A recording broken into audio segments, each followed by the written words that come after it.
the embassy's chief press officer, was shot and killed by Mohammed.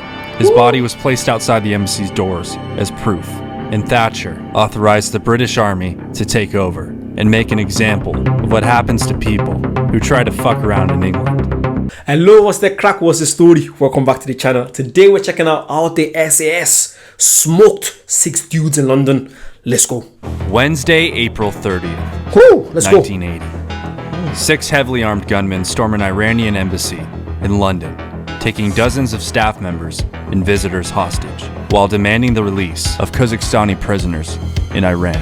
The crisis quickly turned into a 6-day siege that gripped the nation, and its sudden conclusion interrupted TV coverage worldwide, as more than 30 masked SAS operators stormed the embassy on live TV, saving the hostages in 17 minutes time. Yo, I love this channel. It just gets you going. Oh, but yeah, I've said this already. I've checked out the SAS once or twice on this channel. You don't mess with the SAS, man. Yo, these guys are different. I know they're gonna do something crazy, man. This is good. Whew. In 1979, in wake of the Iranian Revolution, a nationwide uprising erupts in Kazakhstan as thousands of Arabs long oppressed by the Shah of Iran revolt against Iranian security forces to seek their autonomy. But the insurgents were quickly shut down by Iranian security forces, and hundreds of lives were lost on both sides. And this swift crackdown only provoked the initiation of several splinter groups of Arab separatists, such as the Democratic Revolutionary Front for the Liberation of Arbistan.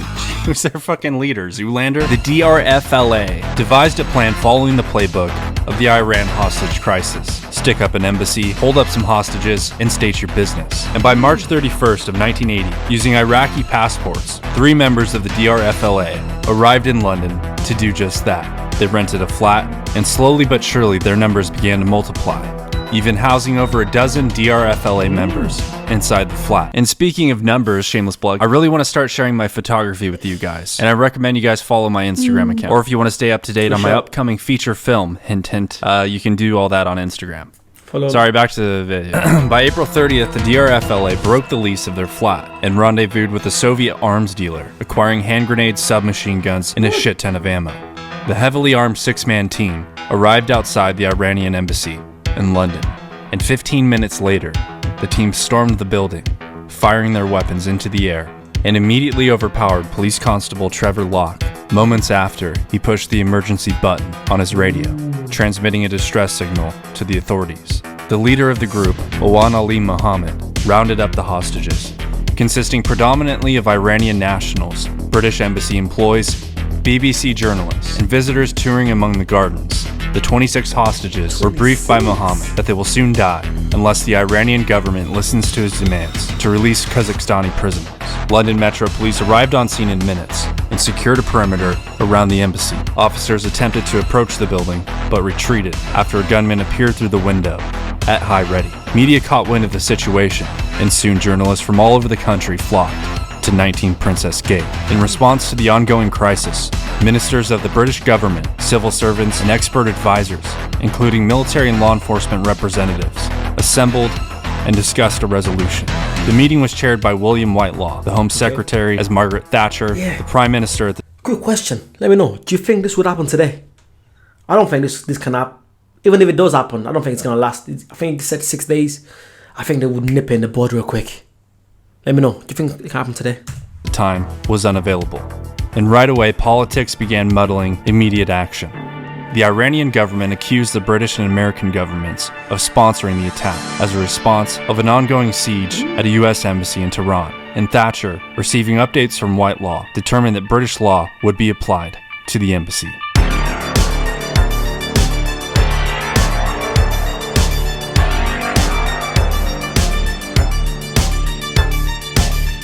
Inside the embassy, Mohammed issues his demands to negotiators, and if Iran so fails to release the prisoners, the embassy would be blown up by noon the following day. But despite these threats, day 1 of the siege ended with some hope, as he released his first hostage, a pregnant female.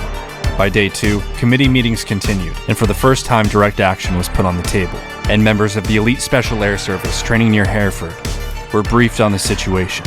Special operators of the 22nd SAS, a Tier 1 unit, responded and staged at a holding facility at Regent's Park's barracks and began planning a potential op. Meanwhile, back at the embassy, Mohammed orders a BBC hostage to phone his news desk. Mohammed jumps on the line and informs British media that non-Iranian hostages would not be harmed. And to further prove it, another non-Iranian hostage was released by Mohammed. And so far he was a man of his word, leading authorities to ponder what would come by noon. But by the time noon came, there was no detonation, and his bluff had failed, and Mohammed began to backtrack, requesting safe passage out of the UK without arrest, aborting his original plans.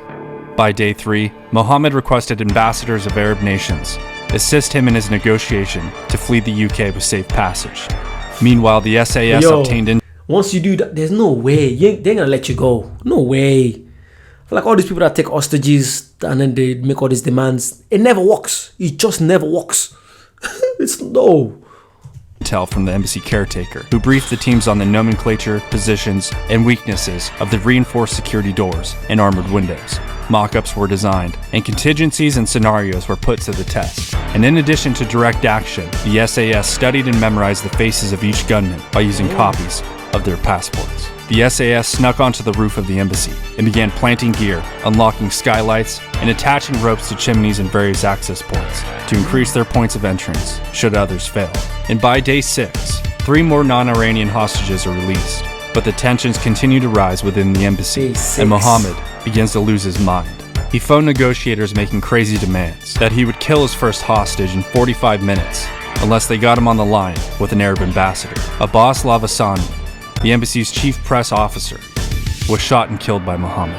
His body was placed outside the embassy's doors as proof, and Thatcher authorized the British Army to take over and make an example of what happens to people who try to fuck around in England. Let's go.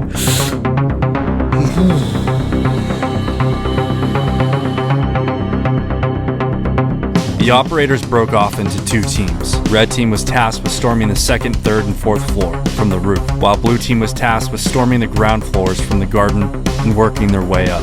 And both teams set out to breach simultaneously, to hit the gunmen with speed, surprise, and violence of action. And at 7:23 p.m., the team arrived, and journalists, news reporters, and news anchors were stunned to witness masked men wielding MP5s virtually take over the embassy on live TV. Red team immediately found themselves facing problems. Warrant Officer Thomas Goodyear became stuck while abseiling from the roof.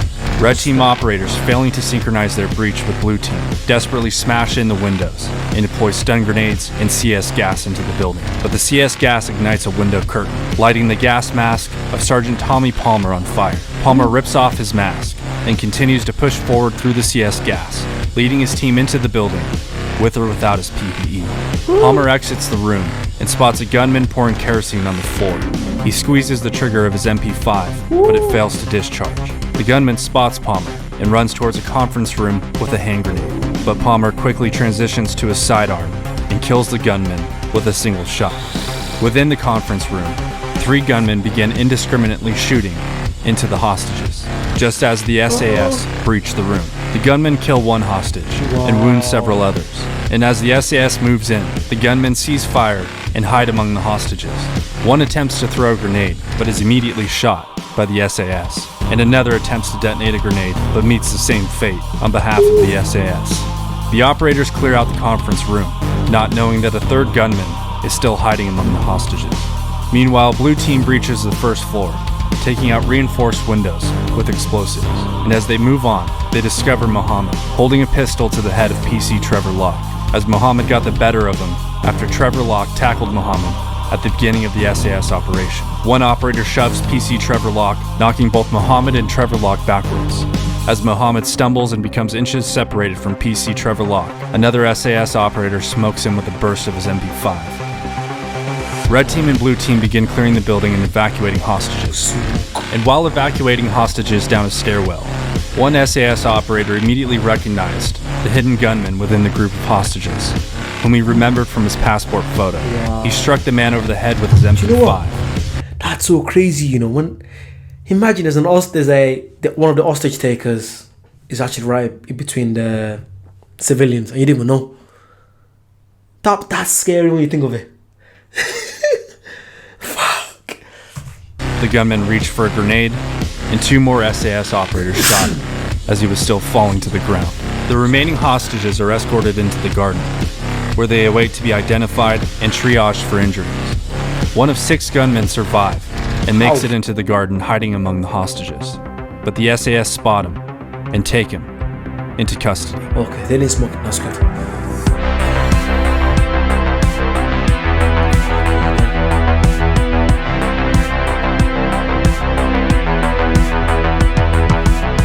After 17 minutes, all but one of the hostages are rescued.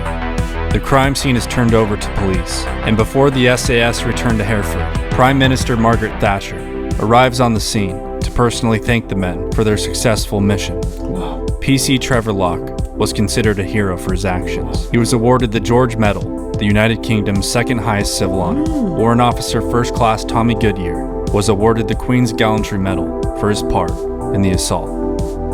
The gunman captured alive by the SAS was sentenced to life in prison and has since been released on parole as of 2008. The SAS showcased to the world that there are certain levels to the game, and law enforcement agencies and military units worldwide reimagined what's possible.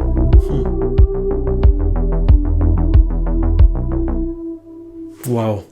That was, yo, I never knew about this story. But the guy that was released, what do you guys think about that? Was released on parole in 2000, so that's 28 years after. What do you guys think about that? Some people might say, yeah, release him, you know, it's rehabilitated. But who knows? You guys like that kind of stuff, you know what to do. Like, comment, subscribe, and I'll see you soon. Bye-bye.